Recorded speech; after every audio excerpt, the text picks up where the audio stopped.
안녕하세요. 이번 시간은 우리 요약적 교재 100페이지의 사장 환지 방식을 함께 보도록 하겠습니다. 앞서 시간에 우리는 도시개발 사업을 함께 공부한 적이 있습니다.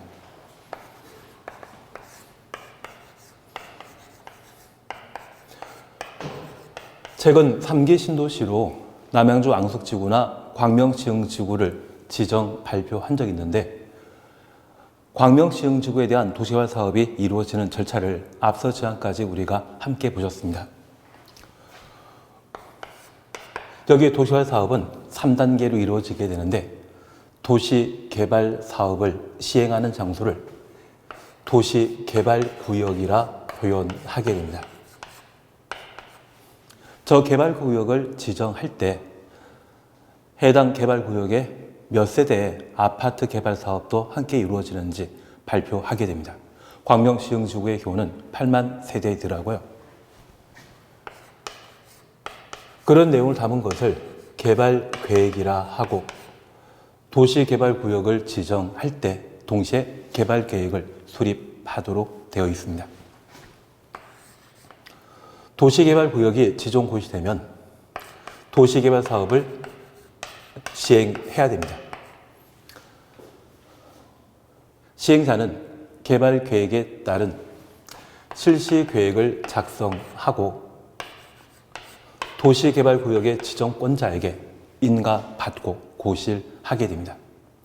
저 실시계획이 인가고시되게 되면 도시개발 사업에 착수하게 되는데, 그 사업 시행 방식은 전부 수용 방식과 전부 환지 방식, 그리고 이를 병행하게 되는 혼용 방식으로 사업하게 됩니다. 지난 시간까지는 수용 방식과 관련된 사항들까지 정리하셨는데, 시행자가 도시개발구역 전부를 수용하고 개발 사업을 완료하게 되면 공사 완료, 공고 절차를 거쳐 그 다음날 도시개발구역 지정은 해제되게 됩니다. 그리고 이렇게 개발한 땅은 시행자가 모두 소유하기 위해 도시개발 사업한 것 아니죠. 분양하게 되죠. 이것을 조성토지 공급이라 표현하게 됩니다.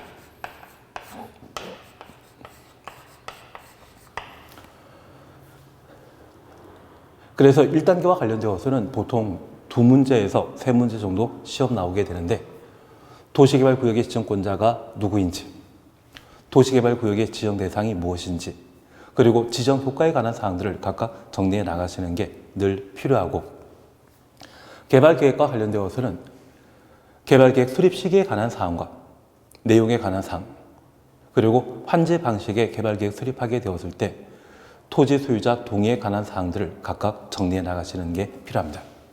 그리고 시행자와 관련되어서는 전부 환지 방식일 때 시행자와 예외적인 상황에 해당되는 것으로서 지, 병, 동이란 말 기억하시는 게 필요합니다. 전부 환지 방식을 할지라도 조합 대신 지방자치단체 등이 사업 시행자가 될 수 있는 것, 3가지 사항 꼭 한번 정리해 놓습니다. 그리고 시행자 변경에 관한 사항과 대행, 위탁, 신탁에 관한 사항을 각각 구분해 나가는 게 시행자와 관련되어 정리할 내용입니다. 마지막으로 조합을 잘 정리해 주셔야 되죠. 그리고 수용 방식과 관련된 개념 어느 정도 이해되셨다고 하면 사전 현금 보상한 후 도시개발 사업에 착수하는 것이 수용 방식인데, 사전 현금 보상 대신 사후 현물 보상하는 제도가 있었습니다. 토지상환채권 기억나시죠? 그리고 시행자가 직접 개발하는 것이 원칙인데, 원형지 개발 사업자에게 원형지 개발을 맡기는 경우가 있었습니다. 그래서 토지상환채권과 원형지에 관한 사항들을 각각 정리해 나가시는 게 수용과 관련되어 특징이 되지 않나 싶습니다. 이런 수용 방식으로 개발 사업 모두 완료하게 되면 공사 완료 공고하고 조성된 토지를 분양하게 됩니다. 그 분양 방법, 절차에 관한 사항들을 각각 정리해 나가시는 게 필요했었습니다. 이번 시간에는 환지 방식의 개발 사업을 함께 살펴봅니다. 우선 우리 교재 100페이지 함께 보십니다. 제4장 환지 방식과 관련되어 환지 방식이라는 것이 있습니다. 환지 방식을 결정하는 기준이라 생각하시면 되는데 1번입니다. 대지로서의 효용 정진과 공공시설 증비를 위해 토지의 교환, 토지 교환부터 가로 열어놓습니다. 분할 합병, 구획 변경, 지목 형질 변경이나 공공시설 설치 변경이 필요한 경우 변경까지 가로 해놓습니다. 토지의 교환이란 말 그리고 합병이란 말을 각각 살피시는 게 필요한데 이 환지 방식은 토지 교환의 준말입니다. 도시개발 사업을 환지 방식으로 시행하게 되면 도시개발구역 내 종전, 토지 소유자가 존재합니다. 보통 도시개발구역으로 지정되었을 때는 농경지인데 개발 사업이 완료되게 되면 도시개발구역을 전부 환지 방식으로 시행하게 되면 도로, 공원 등의 기반 시설에 둘러싸인 대지가 만들어지게 됩니다. 종전 토지 가치보다 도시개발 사업 이후에 토지의 가치가 높아지게 되는데 만약 종전 토지의 가격이 평당 100만 원이고 해당 토지를 1000평 가진 분이 있다면 도시개발 사업 이후 토지의 가격이 평당 1000만 원이었을 때 종전 토지와 동일한 보상하고자 한다면 도시개발 사업 이후 조성된 100평을 종전 토지 소유자에게 보상하게 되면 동가 보상이 이루어진 것이죠. 그래서 종전 토지를 대신해서 개발 사업 이후 토지를 토지 소유자에게 보상하는 형태를 환지 방식이라 표현합니다. 이러한 것들은 토지 교환의 준말로 이해해 놓습니다. 그러면 이 환지는 도시개발 사업 이후 종전 토지 소유자에게 보상하는 땅을 환지라 하고 이러한 환지는 도시개발구역의 일부 토지가 환지 대상이 되게 됩니다. 환지하고 남는 땅이 있다고 하면 그 땅을 우리는 보류지라 표현하고 저 보류지 중에 도시개발 경비에 필요한 땅, 그래서 도시개발 사업 비용에 충당하기 위한 토지로서 채비지라고 하는 것이 각각 존재합니다. 그래서 환지는 종전 토지 소유자에게 돌려주는 땅을 환지라 하고 환지하고 남는 땅이 있다면 모두 뭘 한다? 보류지라 표현하게 됩니다. 그래서 이 환지는 종전 토지 소유자에게 사후 현물 보상하는 땅을 환지라 표현하게 되는데 이 환지는 토지의 지자와 교환의 환자를 조합한 말입니다. 그래서 토지 교환, 분할, 합병이라는 말 보게 되면 이것은 환지 방식을 결정하는 기준으로 파악해 놓습니다. 그리고 2번입니다. 도시개발 사업을 시행하는 지역의 지가가 다른 인근 지역에 비해 현저히 높아 수용 사용으로 시행하는 것이 어려운 경우 수용 방식으로 사업하고자 한다면 시행자가 사전 현금 보상하도록 되어 있는데 도시개발구역의 토지의 지가가 지나치게 높게 형성되어 있다고 하면 사전 현금 보상하기 곤란하죠. 만약 이런 경우라면 환지 방식을 선택하는 원인이 되게 됩니다. 혼용 방식과 관련되어서는 크게 신경 쓰지 않습니다. 그리고 제2절 환지 계획입니다. 그러면 우리가 잠깐 이해해 주실 것이 있습니다. 환지 방식으로 도시개발 사업하게 되면 종전 토지를 대신해서 토지 소유자에게 보상하는 땅을 환지라 표현하게 됩니다. 저 환지를 어디에 몇 평을 줄 것인지 그걸 정하는 것을 환지 계획이라 표현합니다. 그러면 이 환지 계획은 개발 계획이다, 보상에 관한 계획이다. 보상에 관한 계획입니다. 1단계 도시개발 계획이나 2단계 실시 계획은 도시개발 사업과 관련된 개발 계획인 반면 환지 계획은 보상에 관한 계획입니다. 저 환지 계획은 시행자가 도시개발구역 안의 토지 소유자에게 사후 현물 보상을 약속하는 것으로서 저 시행자는 저 보상 약속을 항상 이행한다, 위반할 수 있다, 위반할 수 있거든요. 그래서 우리 가끔 각종 계약을 체결하게 되면 변호사 찾아가서 공증 받는 경우 있죠. 그 공증과 동일한 개념으로서 시행자가 환지 계획을 작성하게 되면 작성한 환지 계획에 대해서는 시, 군, 구청장에게 인가받도록 하고 있습니다. 시행자, 토지 소유자 사이의 약속이 제대로 이행되는지 확인코자 저 환지 계획에 대해서는 시, 군, 구청장에 인가받도록 되어 있는데 하나 정리해 주실 것이 있습니다. 도시개발 사업 전체 절차에 있어서 관할 관청은 지정권자입니다. 개발계획 수립하는 자, 지정권자. 개발구역 지정하는 자, 지정권자. 시행자 지정하는 자, 지정권자. 실시계획 인가하는 자, 지정권자입니다. 그리고 공사 완료 공고도 지정권자이거든요. 그런데 이 환지 계획만큼은 환지 계획을 인가하는 자가 시, 군, 구청장이라는 것을 기억해 놓습니다. 그래서 개발표 전체의 관할 관청은 지정권자이지만 유독 예외적으로 환지 계획의 인가권자는 시, 군, 구청장이다. 그렇게 밝혀 놓습니다. 저 시, 군, 구청장이 인가받게 되면 사후 현물 보상이 완료된 것으로 파악하고 개발 사업에 착수할 수 있습니다. 그리고 그 공사가 완료되게 되면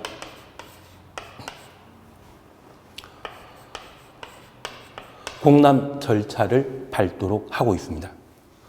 종전 토지의 1000평 대신해서 환지 100평 주기로 약속했다고 하면 저 환지 계획에 따른 도시개발 사업이 제대로 이루어졌는지 확인코자 공람에 관한 절차를 밟는데 애초 약속했던 게 100평이었지만 90평이 만들어졌다고 하면 약속 위반이죠. 저 공람 절차를 거쳐 이의신청 제기하고 정당한 이의신청에 대해서는 이를 반영하도록 되어 있습니다. 저 공람 절차 결과 아무런 이의신청 없다고 하면 이후에 준공, 금사 등의 절차 거치고 공사 완료 절차 밟은 이후 환지 처분이라는 것을 하게 됩니다.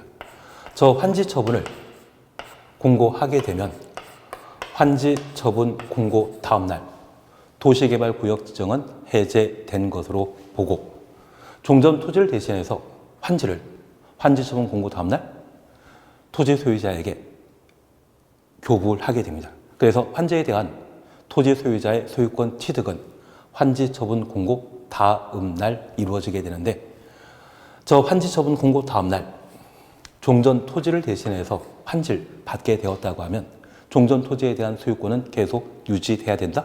소멸돼야 된다. 하나 받은 게 있으면 하나 소멸돼야 되죠. 그래서 환지 처분 공고 된 날 끝나는 때 바로 환지 처분 공고일 24시에 종전 토지에 대한 권리는 소멸하고 환지 처분 공고 다음 날 환지에 대한 소유권이 발생하도록 되어 있습니다. 그래서 환지 방식에 따른 도시개발 사업과 관련되어 환지 처분 공고 다음 날이라는 말 보게 되면 새로운 권리가 발생하는 날이고 환지 처분 공고 종료하는 때 바로 24시에는 종전 토지에 대한 권리가 소멸하는 시점으로 파악해 놓습니다. 그래서 물권 변동, 권리 변동이 이루어지는 것은 언제이다? 환지 방식의 경우는 환지 처분 공고 다음 날이 되게 됩니다. 그걸 정리해 나가시는 게 이쪽 내용입니다. 그러면 제2절 환지 계획에 관한 사항을 함께 보십니다. 우선 내용입니다. 시행자는 도시개발 사업 전부 또는 일부를 환지 방식으로 시행하려면 환지 계획을 작성하여야 한다. 1번부터 5번까지가 환지 계획에 반영될 내용입니다. 그 중에 우리가 잠깐 확인해 주실 것으로서 2번, 3번을 잠깐 보십니다. 필지별로 된 환지 명세. 필지별 권리별로 된 청산 대상의 토지 명세.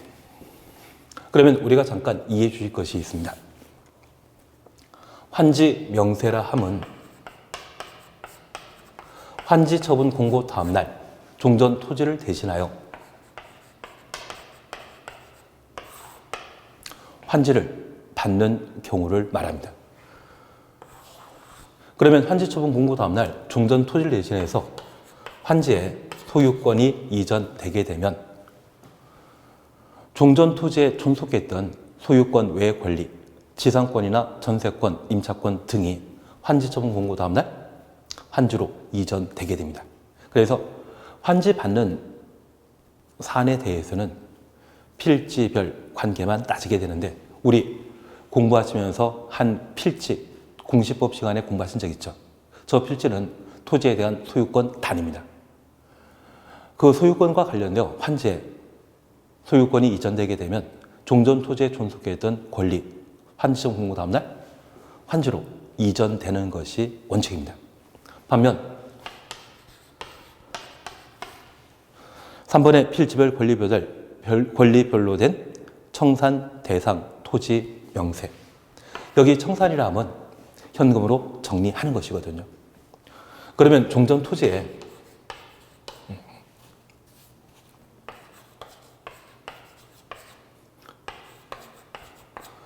소유권 외 권리로서 지상권이나 전세권 등등의 권리가 있습니다. 그러면 청산하게 되었을 때 종전 토지 소유자에 대해서만 현금 보상하면 충분하다? 소유권 외 권리관계에 대해서도 보상해야 된다. 소유권의 권리관계에 대해서도 보상해줘야 됩니다. 우리가 민법 공부하시면서 소유권 행사와 관련된 권능으로 사용 수익권과 처분권이라는 것을 공부하신 적이 있는데, 사용 수익권에 해당되는 제한 물권이 처분권에 우선하죠. 그래서 도시개발 사업을 환지 방치로 시행하게 되었을 때 종전 토지를 현금 청산하게 되면 소유자에게만 보상하는 것이 아니라 소유권 외 권리 관계에 대해서도 보상해야 되고, 만약 소유권 외 권리자가 보상받지 못한다면 자신의 사용 수익권을 내세워 도시 개발 사업을 방해할 수 있습니다. 그래서 청산 대상 토지 명세와 관련되어서는 소유권 관계만 보상하는 것이 아니라 소유권 외 권리 관계도 보상하도록 되어 있습니다. 그래서 청산이란 말 쓰게 되면 앞에는 필지별, 권리별. 필지라는 것은 소유권과 관계된 개념을 말하고, 권리란 말은 바로 지상권, 임차권 등을 말하는 것이죠. 그런 내용들을 환지 계획에 반영하도록 되어 있습니다. 환지 계획은 개발 계획이다, 보상에 관한 계획이다. 보상에 관한 계획이기 때문에 청산 대상 토지 명세 앞에는 항상 필지, 권리란 말이 들어가줘야 됩니다. 이게 엇갈려 있으면 잘못된 것이죠. 그리고 4번, 5번 채비지, 보류지 명세, 입체 환지 계획하는 경우 입체 환지용 건축물의 명세 등에 대한 이야기 한번 읽어만 놓습니다. 다만 우리 2번, 3번 환지 명세 앞에는 필지만, 청산 앞에는 필지, 권리 둘 다 나와야 된다. 그 정도를 파악해 놓습니다. 작성 기준에 대해서는 그냥 지나가시고요. 인가 절차 찾았습니다. 환지 계획 작성. 환지 방식의 도시화 사업 시행자는 환지 계획을 작성하도록 되어 있습니다. 그리고 공람 절차 지나가시고요. 그리고 환지 계획의 인가입니다.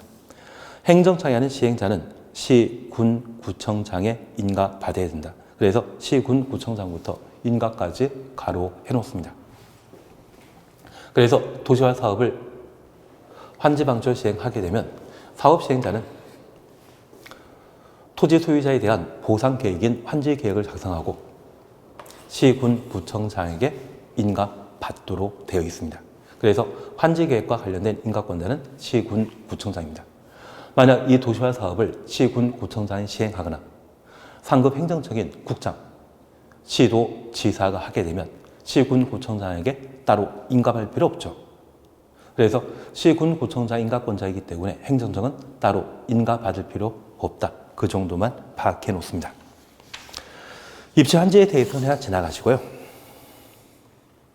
채비지. 여기 채비지와 관련되어서는 본문 표현만 잠깐 보십니다.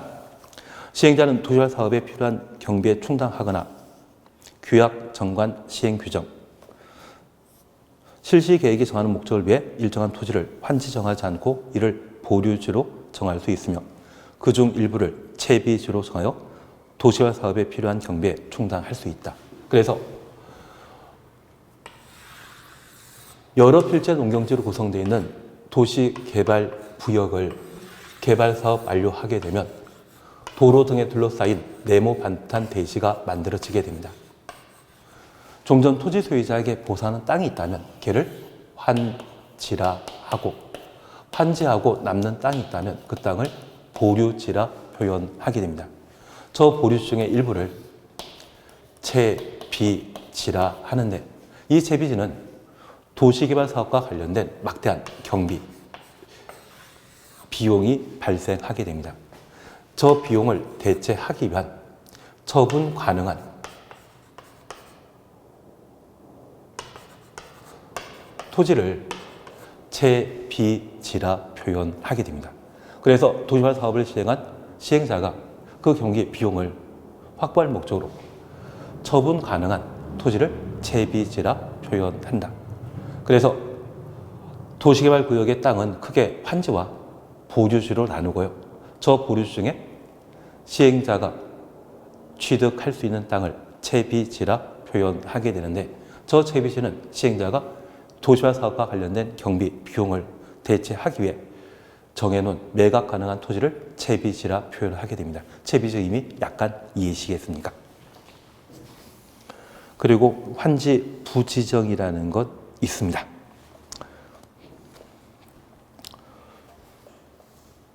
우선 동그라미 1번입니다. 신청 동의입니다. 토지 소유자가 신청하거나 동의하면 신청 추정호시고 동의 추정호수입니다.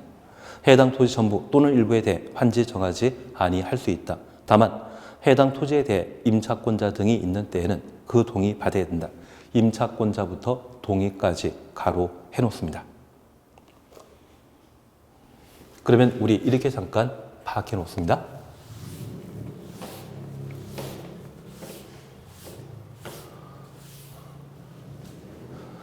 시행자가 환지 계획을 작성하고자 하면 저 환지 계획은 사후 현물 보상에 관한 사항이거든요.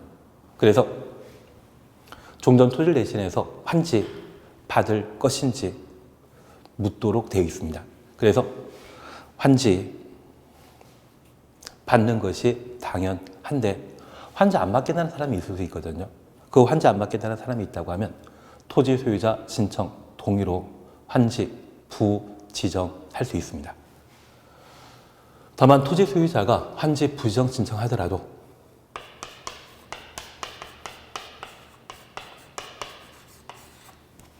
해당 토지에 토지 소유자 외 임차권자나 또는 지상권자 등이 있다고 하면 저 임차인 등은 해당 토지에 대한 사용 수익권을 가지고 있거든요. 그래서 토지 소유자가 환지 부지정 신청하더라도 사용 수익권을 가지고 있는 임차권자의 권능이 우선하기 때문에 저 임차인의 동의 받은 때만 환지 부지정할 수 있다는 이야기입니다. 그래서 우리가 잠깐 이해해 주실 것은 토지 소유자는 환지 부지정 신청했는데 임차인이 동의하지 않는다고 하면 그때는 환지해 줘야 됩니다. 토지 소유자가 환지 부지정 신청하고 임차인 등도 동의했을 때만 환지 부지정, 환지 안 받을 수 있는 겁니다. 취지 약간 이해되시겠습니까? 그리고 이번 면적 고려와 관련되어 증환지, 감환지란 말 있습니다. 증환지는 원래 발구보다 더 많이 받는 것, 감환지는 원래 발구보다 적게 받는 것을 말하고 과소 토지에 의한 환지 부지정이 있습니다. 시행자 환지 계획을 정함에 있어서 과소 토지가 되는 경우에는 과소 토지 줄만 쳐놓습니다. 환지 대상에서 제외할 수 있다. 너무 면적 작은 땅에 대해서는 아예 환지 안 줄 수 있다는 이야기입니다. 3번 공공시설 용지에 대해서는 크게 볼 필요 없습니다. 그러면 잠깐 이렇게 한번 봐놓습니다. 우린 지금 환지 계획에 관한 사항들을 함께 보시는데 환지 계획 작성 절차와 관련되어 시행자는 사후 현물 보상 계획인 환지 계획을 작성하게 되면 시군 구청장에 인가 받아야 되고 환지 계획 내용에 있어서는 환지 명세란 앞에는 필지, 청산이란 말 나오게 되면 필지, 권리란 말이 들어가줘야 됩니다. 그래서 환지 계획과 관련된 작성 절차에 관한 사항으로 행정청을 제외한 시행자는 환지 계획 작성하면 시군 구청장에게 인가 받아야 된다.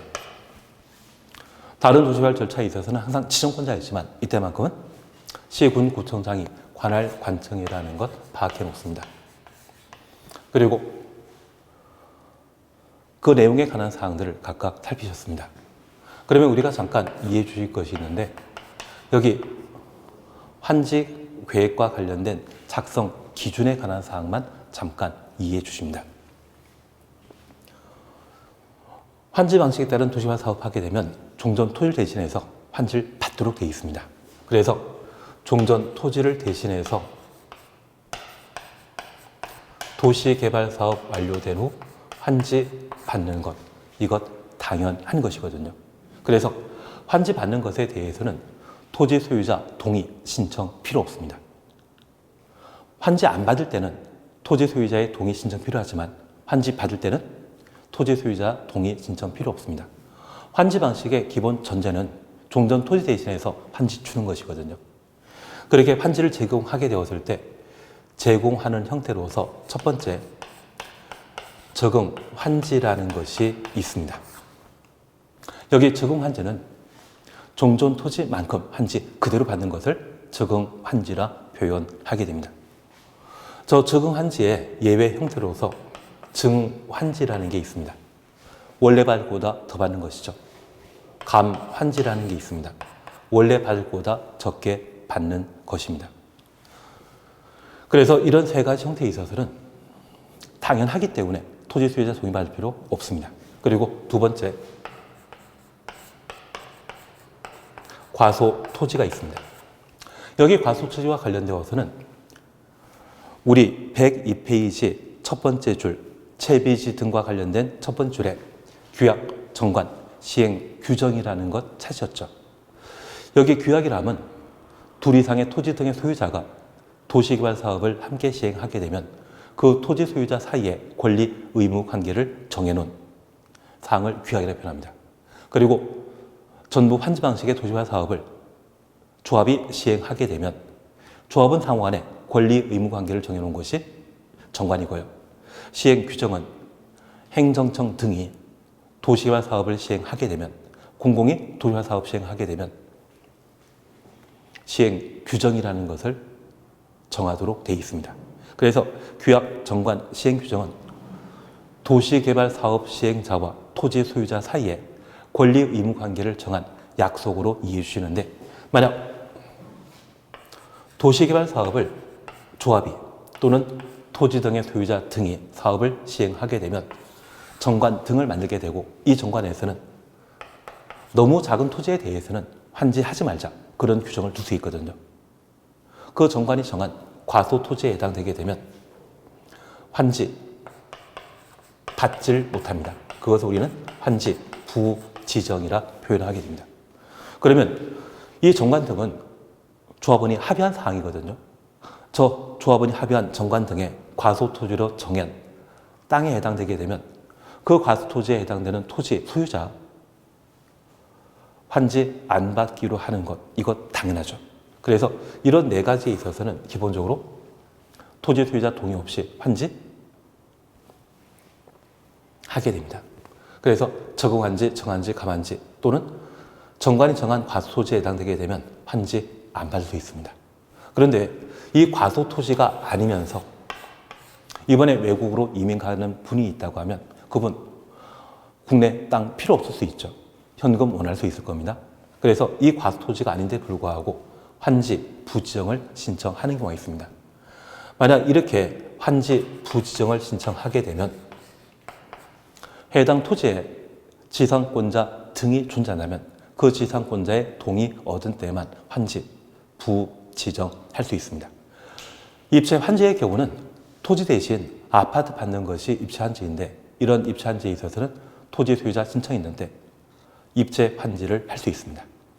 그래서 우리 환지 작성과 관련된 기본적인 사항 저렇게만 살펴뒀습니다.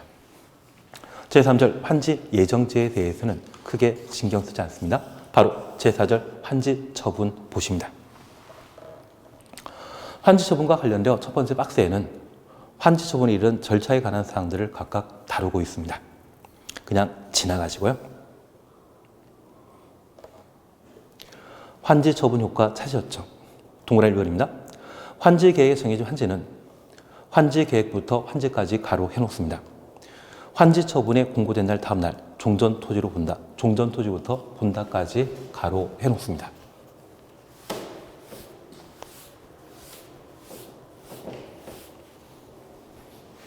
그래서 첫 번째 우리 봐줄 것이 환지 처분. 절차와 관련된 사항은 공사 완료 공고 이후 환지 처분한다. 그 정도면 충분하십니다. 그리고 두 번째, 저 환지 처분 효과로서 물권 변동, 권리 변동에 관한 사항들을 함께 보시는데 우리 이렇게 잠깐 보십니다. 도시개발 사업이 완료되게 되면 공사 완료 공고 절차를 거쳐 환지 처분하게 됩니다. 저 환지 처분을 공고하면 환지 처분 공고 한 날 종료하는 때는 종전 권리 소멸되고 환지 처분 공고 다음 날은 환지 소유권 취득하게 되죠. 그래서 물권 변동은 언제 이루어진다? 환지 처분 공고 다음 날입니다. 그래서 환지 처분 공고한 날 24시에는 종전 토지에 대한 소유권이 소멸되고 다음 날 0시에는 환지에 대한 소유권이 발생하게 됩니다. 그래서 이 단순한 것을 법에서는 아주 까다롭게 표현하고 있습니다. 이래야만 법이 어려워서 일반인들이 쉽게 공부할 수 없거든요. 일반인들이 쉽게 공부하지 못하고 법을 제대로 모른다면 법을 아는 사람들이 기득권을 가질 수 있지 않겠습니까? 그래서 그 기득권 확보할 목적으로 어렵게 표현한 게 여기입니다. 환지 계획에 정해진 환지. 여기 환지 계획에 정해진 환지는 종전 토지를 대신해서 사후 현물 보상 받을 수 있는 땅을 말하는 것이죠. 그래서 환지 계획에 정해진 환지, 바로 종전 토지를 말하는 것입니다. 환지 처분 공고 다음 날 종전 토지로 본다. 종전 토지로 의제한다는 이야기죠. 그래서 이 환지 계획에 정해진 환지는 종전 토지이고요. 환지 처분 공고 다음 날 종전 토지로 본다. 의제였죠. 종전 토지로 취급해 주겠다. 그래서 얘가 물권 변동에 관한 의미를 가지게 됩니다. 그래서 우리 환지 계획에 정해진 환지 계획상 환지는 뭐다? 종전 토지고요. 환지 처분 공고 다음 날 토지 소유자 받게 되는 땅은 뭐다? 환지인데 이 환지는 종전 토지를 대신하는 것이죠. 그래서 종전 토지를 대신하는 환지, 소유권을 취득한다. 이걸 꼬아 표현한 게 얘입니다. 쉽지 않습니까?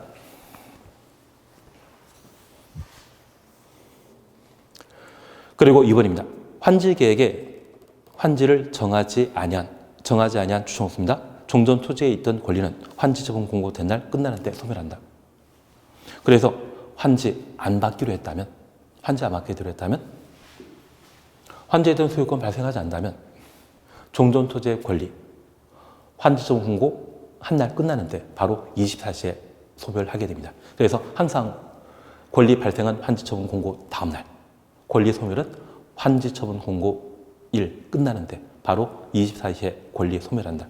권리 발생, 권리 소멸에 관한 사항 저렇게 정리해 놓습니다.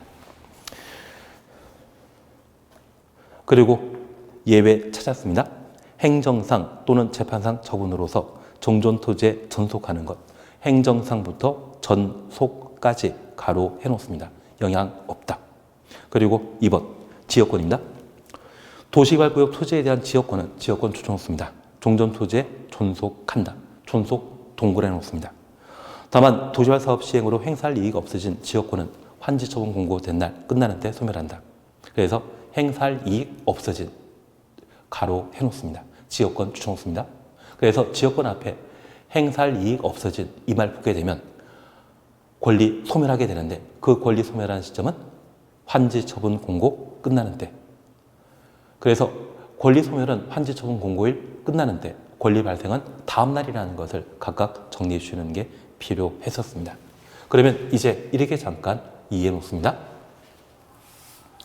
우리 효과와 관련되어 물권 변동에 관한 사항들을 함께 보셨는데 그에 대한 예외입니다. 그래서 여기 예외와 관련되어 행정상, 재판상 처분으로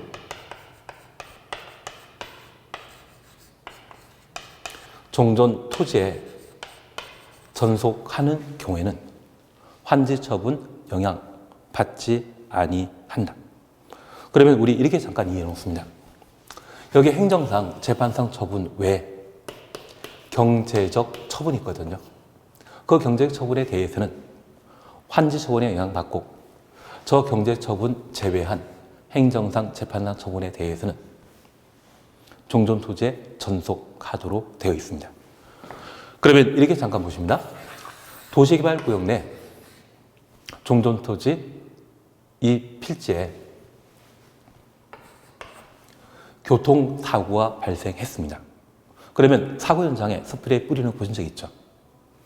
그리고 그 스프레이 뿌리고 나서 하루 뒤가 환지처분 공고했거든요. 그리고 그 다음날 이곳에 땅 1000평 가지신 분의 땅이 이쪽 구석탱이에 100평 밖으로 환지계획에 정해놨다고 하면 환지처분 공고 다음날 소유권은 이쪽 땅으로 옮겨가게 될 겁니다. 대신 교통사고 현장은 환지처분에 따라 100평으로 사건 현장, 수사를 위한 증거자를 보존하기 위한 사건 현장에 대한 보전 처분에 대해서는 종전 토지에 남아 있어야 된다, 환지로 옮겨가야 된다. 종전 토지에 남아 있어야만 사건 해결할 수 있죠. 그게 행정상, 재판상 처분으로서 전속성 있는 것에 대해서는 환지 처분에 영향 없다는 겁니다. 반면에 경제적 처분이 있습니다. 해당 토지의 소유자가 상속받았는데 상속세를 체납했습니다. 그리고 국세청으로부터 압류 처분 떨어졌는데 환지 처분 공고 다음날 저 1000평 대신해서 100평 받기로 했거든요. 저 압류 처분은 종전 토지에 남아있어야 된다, 환지로 이전돼야 된다. 만약 종전 토지에 남아있다고 하면 엉뚱한 사람 땅을 압류해버린 것이죠. 그래서 이런 경제적 성격을 가지고 있는 처분에 대해서는 환지로 이전하게 됩니다. 이해되시겠습니까? 그리고 두 번째, 지역권입니다. 여기 지역권은 우리 민법 공부하시면서 승역지, 요역지란 말 들어본 적 있습니다. 남의 땅에 도움 필요한 곳이 있다면 요역지이고 그 요역지가 큰 길로부터 멀리 떨어져 있다고 하면 다른 사람의 땅을 통해 내 땅에 출입할 수 있는 권리, 이것을 지역권이라고 표현하죠. 그런데 이 도시화 사업 결과 이 지역권에 대해서는 종전 토지에 존속하는 것으로 인정합니다. 그런데 이 도시화 사업 결과 종전에 맹지였던 이 땅에 새로 도로가 만들어져서 출입할 수 있는 통로가 확보되었다고 하면 저 지역권 행사할 이익 없어진 것이죠.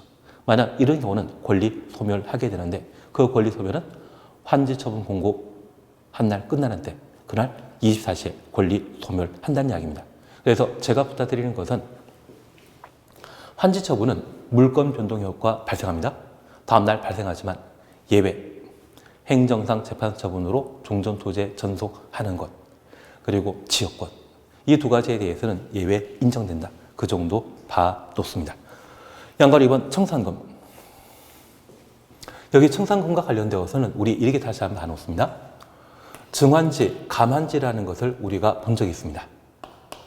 원래 받을 것보다 더 많이 받았다고 하면 이건 부당 이득 발생한 것이거든요. 그래서 토지 소유자는 시행자에게 청산금을 지급해야 됩니다. 감환지 받았다고 하면 원래 받을 것보다 작은 땅을 받았기 때문에 토지 소유자의 재산상 피해 발생했기 때문에 손실보상 차원에서 돈을 건네게 되는데 그 돈을 청산금이라 표현하게 됩니다. 이해되신 겁니다. 여기 청산금과 관련되어서는 확정 시기에 관한 사항을 함께 보십니다. 청산금은 환지처분 공고 있은 날 다음날 확정된다. 그래서 환지처분부터 다음 날까지 가로해 놓습니다. 그리고 다음날 줄쳐 놓습니다. 그리고 확정 추첨습니다. 그리고 청산금과 관련된 소멸시효 함께 보시는데 바로 5번 보시면 청산금 받을 권리, 징수할 권리는 5년간 이를 행사하지 않으면 시효로 소멸한다. 그래서 청산금, 징수할 청구권, 소멸시효는 5년이다. 그 정도 봐놓습니다. 그래서 우리 환지방식과 관련된 주요 사항들 함께 보셨는데 개발법과 관련되어서는 우리가 이렇게 한번 정리해 나가시는 게 합리적인 공부가 되는 것 같습니다. 그리고 한 장 넘기시면 제3편 도시 및 주거환경 정비법입니다.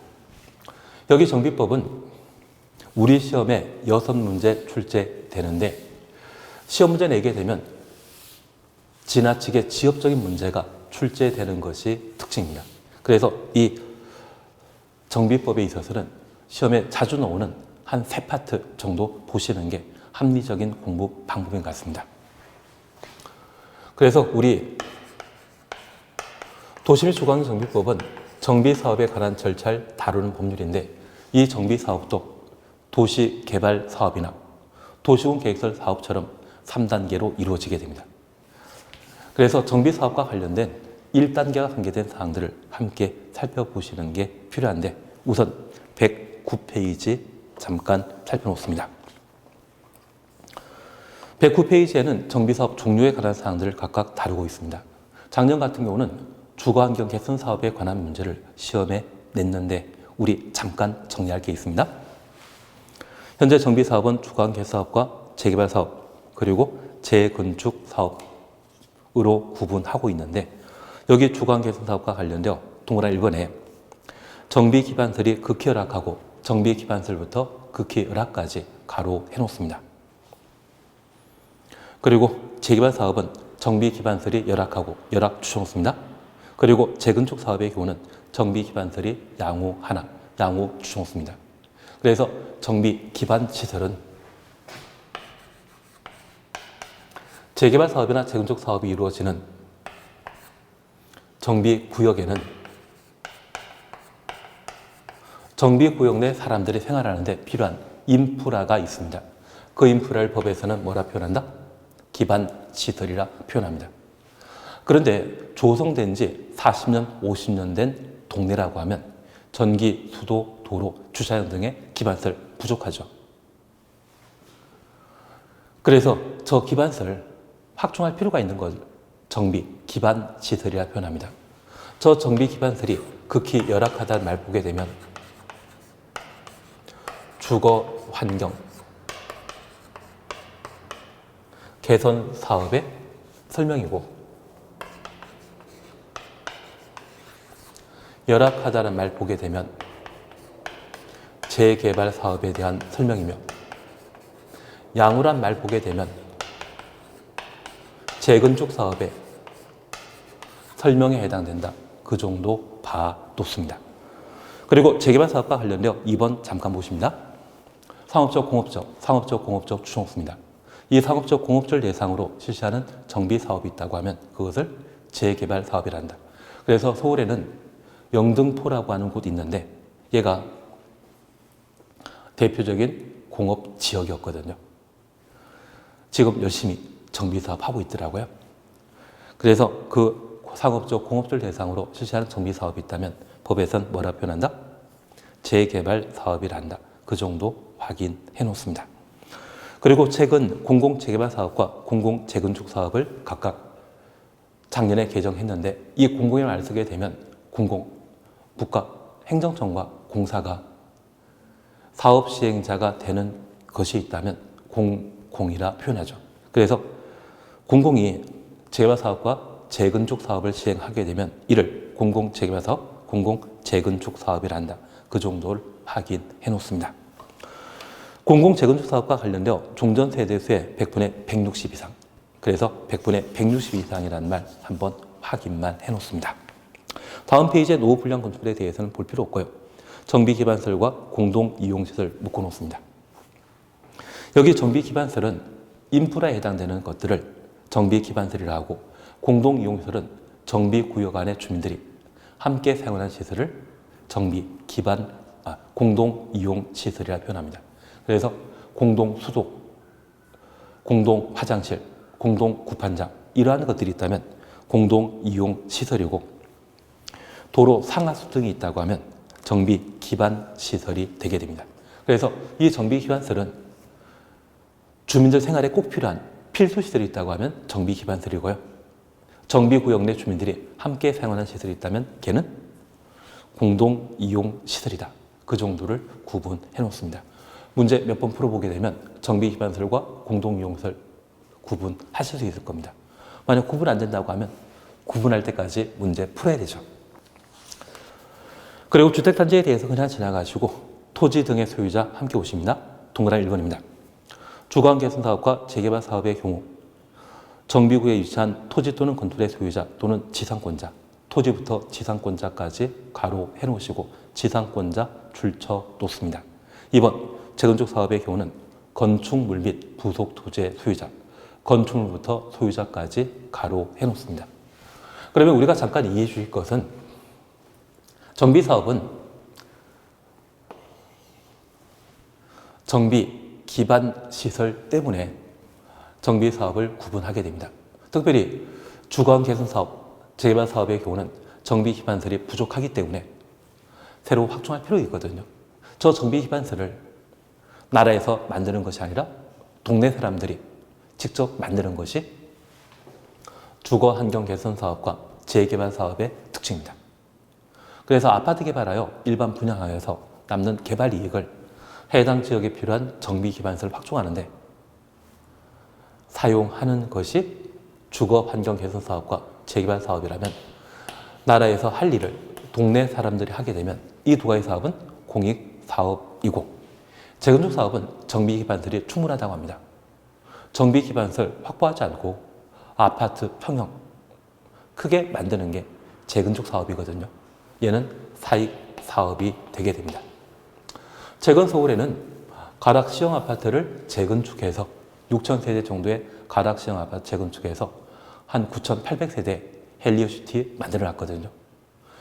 그리고 해당 지역의 세대수가 많아지다 보니 학생 수도 함께 많아지게 되었습니다. 그곳에 서울시에서는 학교 2개를 새로 만들어 준 적이 있거든요. 정비 기반시설 충분하다 했는데 실제 재건축 사업하게 되면 세대 수가 늘어나기 때문에 해당 지역에 필요한 기반시설을, 인프라를 나라에서 만들어 주는 경우가 있습니다. 그러면 이러한 재건축 사업은 공익 사업이다, 사익 사업이다. 사익 사업이거든요. 그래서 세 가지 정비 사업과 관련된 공익 사업인지 사익 사업인지 구분하시면서 이 공익 사업의 경우는 많은 사람들이 동참해야 되죠. 그래서 지상권자도 토지 등의 소유자에 해당되는데, 재건축 사업의 경우는 건축물 및 부속 토지의 소유자, 건물과 땅을 동시에 소유한 자만 토지 등의 소유자가 된다는 것을 파악해 놓습니다. 그래서 재건축 사업에 토지 등의 소유자 범위에 지상권자를 포함시키면 무조건 틀린 것으로 그것만 정리해 놓습니다. 그리고 112페이지에는 2장 정비계획 및 정비구역 등을 다루는데, 우리 정비기본계획 별표해 놓습니다. 정비기본계획이 자주 시험에 나오거든요. 얘를 한번 살펴 놓습니다. 여기 정비기본계획과 관련되어 우리가 함께 봐주실 것은 수립과 관련되어 10년 단위로 수립하고 5년마다 타당성 검토한다 차시였죠. 그래서 얘만 잠깐 이해해 놓습니다.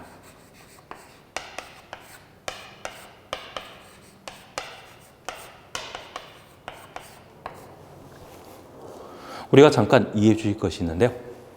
정비 사업을 시행하는 장소는 정비구역입니다. 서울 같은 경우는 850개 정비구역이 있습니다. 그리고 이 850개 정비구역에는 25층짜리 아파트 만드는 곳과 35층, 50층짜리 아파트 만드는 곳이 있습니다. 서울에 잠실 5단지 재건축하게 되면 50층까지 만들어지게 되거든요. 그러면 정비구역마다 정비사업 형태는 동일하다, 서로 다르다, 서로 다릅니다. 그래서 정비구역마다 정비계획이라는 게 따로 있는데, 이 정비계획은 850개에 걸쳐 정비계획이 수립된 상태입니다.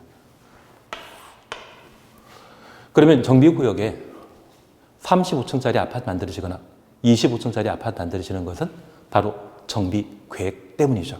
이 정비계획이 도시군관리계획의 성격 가지는 것이고요. 정비기본계획은 서울특별시의 정비사업을 향후 어떤 방향으로 진행해 나갈 것인지 정책, 장기 발전 방향을 제시하는 성격을 가지게 됩니다.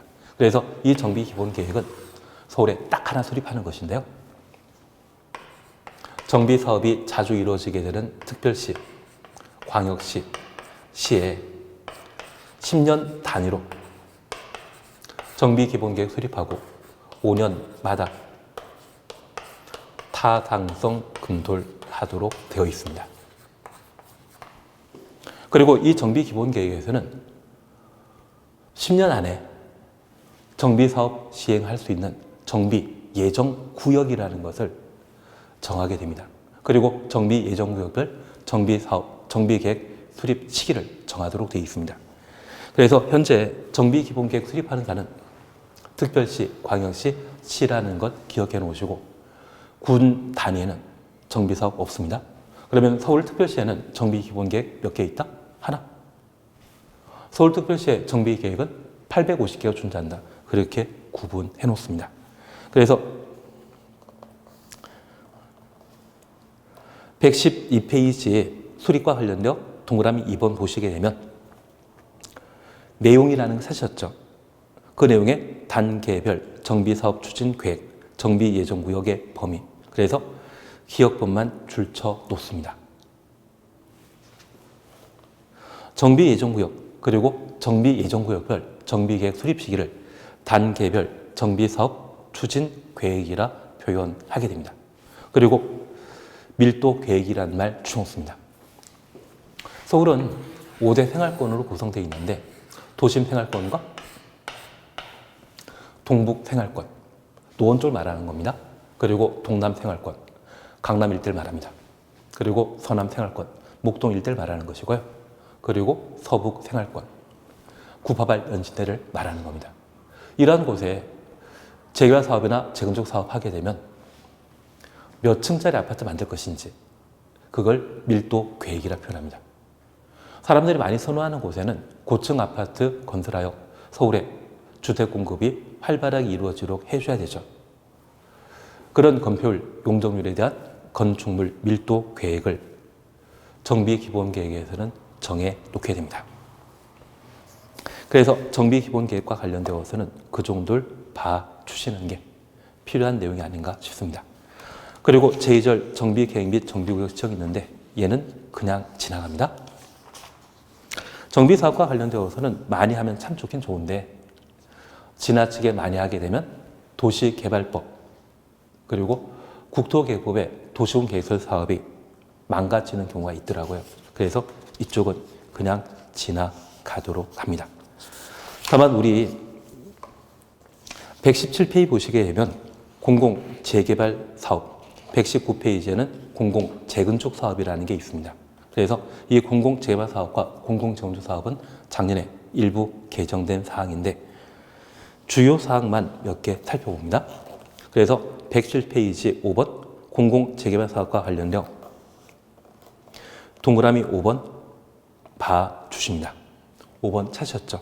117페이지입니다. 정비구역 지정권자는 공공재개발 사업 예정구역이 예정구역 추정수입니다. 지정 보유된 날부터 2년 되는 날까지 2년 동그라미 놓습니다. 공공재개발 사업 예정구역이 공공재개발 사업을 위한 정비구역으로 지정되지 아니하거나 정비구역 추정수입니다. 시행자가 지정되지 않으면 시행자 추정수입니다. 2년 되는 다음 날 가로 해놓으시고 다음 날 추정수입니다. 예정구역 지정을 해제해야 한다. 1년 범위 내 연장할 수 있다. 그것 확인만 해놓습니다. 그리고 한 장 넘기십니다. 119페이지에는 6. 공공재건축 사업입니다.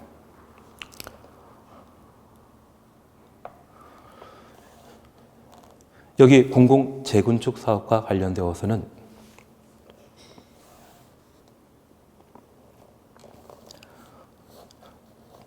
특례 부분을 잠깐 살펴놓습니다. 특례 부분을 잠깐 살펴놓습니다. 동그라미 2번 보시면, 동그라미 2번 보시게 되면 공공재건축 사업 시행자는 재건축 사업을 시행하는 경우 완화된 용적률에서 완화된 용적률 추정수입니다. 정비계획에 정해진 용적률, 정비계획에 정해진 용적률 괄호 해놓습니다. 뺀 용적률 동그라미 놓습니다.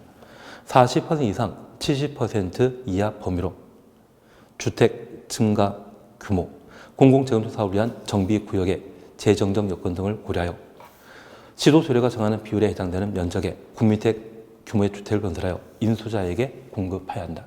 이때 인수자는 시도의사, 시군구청장 등을 말하거든요. 한마디로 나라에 기부, 체납하라는 이야기입니다. 그래서 이 공공재건축 사업 하게 되면 용적률 완화 효과 있는데 일정 부분에 대해서는 나라에 기부, 체납하는 것이 공공재건축 사업의 특징이다. 그 정도만 봐놓습니다. 그래서 이 공공재건축 사업과 관련되어 해보라고 나라에서 여러 차례 권유했는데 강남 몇몇 아파트 단지에서는 절대 안 하겠다더라고요. 한 아파트 단지에 분양주택만이 아니라 임대아파트도 함께 혼재하기 때문에 사람들이 싫어하는 것 같더라고요. 그래서 좀 더 이익이 좀 많이 발생하게 되면 공공재건축 사업도 좀 활발해질 수 있는 여지 있지 않나 싶습니다.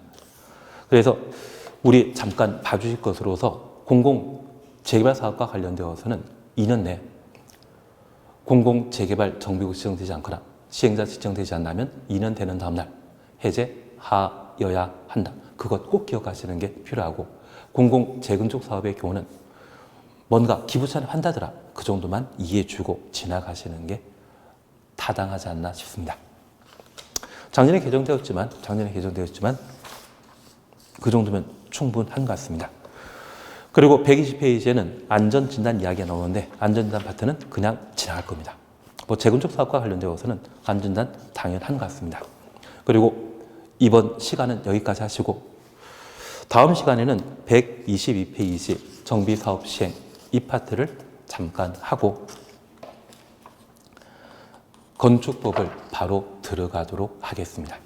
다음 시간에 뵙겠습니다.